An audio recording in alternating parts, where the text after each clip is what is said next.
Hey, Facebook, how are you? Nicole Cooper here. And I am wanting to hop on with y'all to just share some insights. Okay.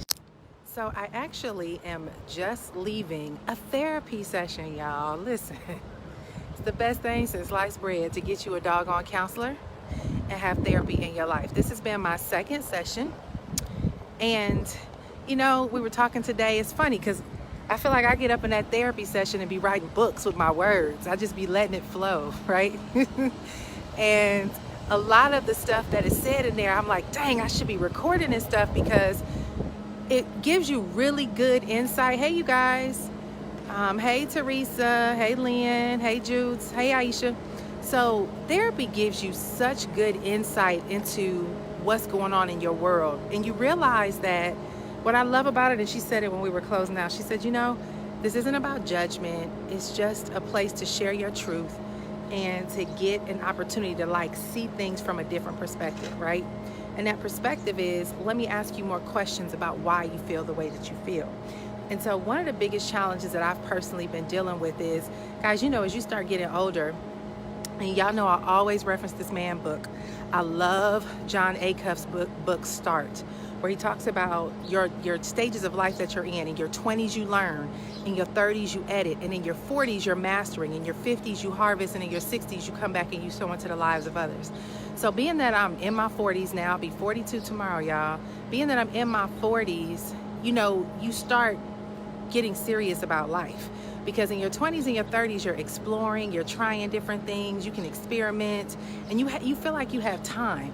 But it's something that happens when you hit that doggone number 40. All of a sudden, you like, whoa, am I prepared? And her and I had a session today. We talked a little bit about just the shock factor that happens at 40. And the shock factor is this, a lot of us have big plans. When we were in our 20s or we were young kids, you were like, oh, by the time I hit 40, I'm gonna be a millionaire and I'm gonna have this and I'm gonna have that. And you go through making these moves, making these decisions, putting forth a lot of effort, right, to bring that dream to life. And then life happens, shifts, turns, detours, things start, going in a completely different direction. And when you get to your 40, 41, 42, you hit 45, you start realizing like, yo, I've lived half my life. And everything I thought I would have by this time may not have worked out as planned. Your marriage may have fallen apart. Your corporate career may not have been the dream job you thought it was. Your entrepreneurial ventures may have been a roller coaster of hell, right? Your kids, who you thought would be the sweetest, most precious things, turn into teenagers, and you start wondering what the heck happened, right? You go through all these different emotions, and like Teresa's saying, life happens, and then you have a wake-up call. And that wake-up call is where you start asking yourself real questions. And those real questions are, okay, I've created this dream life. Like I had this superficial world that I thought I would live in. But what is it that I really want? And I tell people all the time, there's two questions that when you really hit these encounters, you got to ask yourself. The first one is, what is it that I really want? A lot of us think that we want the bigger house, the dream job, we paint this picture based on what we were taught. And we begin to tell ourselves, and it's hot out here, y'all. I'm out here in Tennessee. Let me take this doggone jacket off. But we begin to tell ourselves that we should want all the things that we are taught that we should want. And you start going after them, and sometimes you get them, right? And you realize like, nah, that ain't even really the big goal for me. The big goal is freedom. I want peace. I want the ability to travel. I want, it might be different things that we actually want that has nothing to do with the picture that we told ourselves we wanted. The first question is, what is it that I really want? The second question is what kind of lifestyle do I want to create? I have been an entrepreneur all my life, right? I've built businesses from real estate to, just all kind of different types of businesses. And where I'm at in this season of my life is, what kind of lifestyle do I want? Do I want to be hiding behind a computer all day? Do I want to be tied to a phone all day? Or do I want to be doing something that is really fulfilling to me and things that I really enjoy? And when you get clear on what lifestyle you want, you start asking yourself, what kind of things will support this lifestyle. Guys, sometimes we're pursuing career paths that don't support the lifestyle that we desire. So you end up with a great successful business, but the business has you tied where you become a prisoner to the business because it requires all of your time and attention. And I personally have had to walk away from high paying careers over these past couple of years that were not serving me in the way that I wanted to live my life. And so I've had to make those decisions. But in this process, guys, here's the thing that I want you guys to get out of today, because I was telling her about mommy guilt. You know, y'all know we move a lot. Just moved again in December. But I share how Chloe graduated today, which is a big accomplishment because my baby went through hell and high water in all these different schools, different curriculums, in and out with friendships and things like that. And in the beginning, it was fun because we thought we were giving our kids an opportunity to travel and go to different places. But when it starts imposing on their desires of wanting friends and these things, you start asking yourself, am I making the right decisions for my kids? Like, is my ambition compromising the sanity of my children, right? You start going through these different, I personally was going through a lot of mommy guilt, and I was like, man, all these moves is not good for my kids. And then, you know, you have parents who suggest to you, you need to be stable, your kids need this and your kids need that. And so I started feeling like a bad mom. You know, it almost felt like I was a wandering mom, right? Not really necessarily giving the best life to my kids that I thought I was giving them. And so I went through all these different emotions, and I started just realizing, like, and here's what my therapist said today, because guys, therapy is critical. Therapy is so important. We had this is our second session today.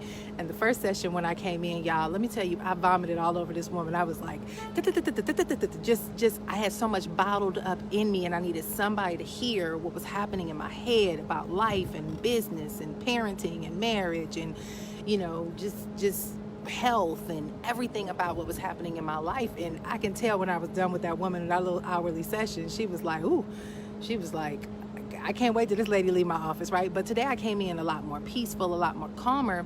But one of the things she said to me today that really gave me a great theme to live by, and it's a quote. I'm gonna post a quote that she gave me on my wall from a girl by the name of L.R. Nost or something like that.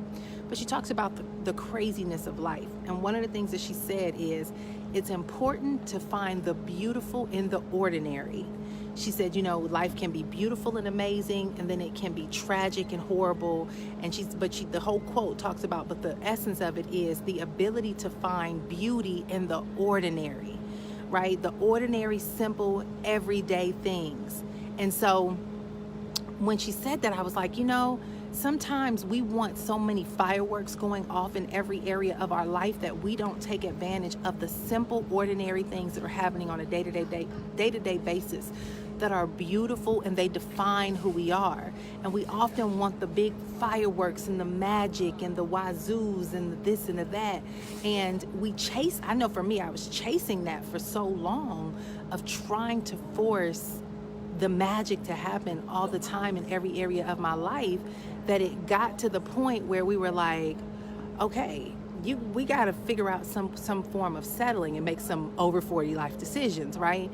But the reality is that, guys, there's so many turns and detours, and this is what we talked about in the therapy session. I said, you know, I think I've been going through a midlife crisis. I think my husband's been going through a midlife crisis. The kids are just being a part of that, where you have big plans for who you would be at 40, and your life does not look like that plan. And in all the experimenting, you went and tried all these different things. Some worked out and some didn't. But you start asking yourself, okay, what do I have to show for it? And here's what she explained to me. She said, you've learned, she said, everything you've gone through is not in vain, but you've put yourself in a position to not just learn what you desire to do, but to be just as clear about what you don't want to do, right? And she said, what you don't want to do is just as powerful as you defining who you are than chasing that thing that you think will define who you are, right? And so we talked about that, the beautiful ordinary, the ability to find beauty in the simplicity of everyday life, and understanding, y'all, listen, we all have had big goals, big dreams, big plans, big desires that we wanted to happen in our lives, and we probably have had them. We've probably lost them. We probably still have them in our possession. She said, but one of the things that we have to understand is, the excitement will always wear off in everything that you do. And so what you have to do is find a place in a space for you to always be honest with yourself, and to always be able to have not a reset, but really to be able to check in. We talked about the whole journaling thing and finding these self-care methods. Everybody's talking about self-care, but it's really, really big to have these introspective moments where you're always recalibrating what you want, where you want to go, and how you want to get there. And you're not giving yourself permission to pity your encounters and your experiences, no matter what it is that you encounter. And so anyway, she talked about that, y'all. It was so beautiful. But the beautiful ordinary. What is the beautiful ordinary in your life? What are the things that you can begin to say, I am extremely appreciative for these specific things? And it can be simple things. It could be the fact that you still have your life, you still have solid relationships, that you have a great relationship with your kids. But it's finding the things that really matter. And then another thing for me was beginning to be honest about myself about business, right? It's like we all have these dreams as entrepreneurs of what kind of business we want to run and all this stuff. But then you also got to start making the mature decisions. And I've recently made some major mature decisions in my business that I'm so excited about. But it puts me in a position now where I'm no longer this kid trying to feel my way around, but instead I'm an adult understanding the skills and the gifts that I have, and I'm putting myself in a place where I can be used with the highest and best use of who I am, what I bring to the table, and in a mutually beneficial relationship that is going to be advantageous for what I desire to have out of it. And so I would just want to encourage you guys, listen, whatever or wherever you are in a season of your life, try to find the beautiful ordinary, and try to find, ask yourself those two core questions. What is it that I really want? And what kind of lifestyle do I really want to have? And be real, y'all. Listen, if you've been watching all these gurus and stuff out here telling you that you should want a certain kind of life and you should be doing this and you should have that, and it's not really in you, man, ditch them people. Stop following them. Unfollow the folks that don't allow you to become more of who you are called to be. And instead, they're trying to position you to become imposters of who you know you should be. So whatever it takes, ask yourself those two questions. What do I really want? What kind of lifestyle do I want to live? And find the beautiful ordinary in your life. And so that's where I've been. And I thank y'all for watching. So I will keep y'all in tuned, and I will want to encourage all of you guys, if you know you're going through some stuff in your life, my girlfriend posted this the other day, reach out and ask for help. Get a therapist, find a counselor, hire a coach, call your local church, go to your church and ask them, do they have a counseling department? If your marriage is in crisis, get marriage counseling. If your kids are going through a crisis, find youth counseling. It's so many things that we go through alone in a very trapped way. We feel trapped in our circumstances, and we end up in shame. And it's help all around us if only we would just say, help me.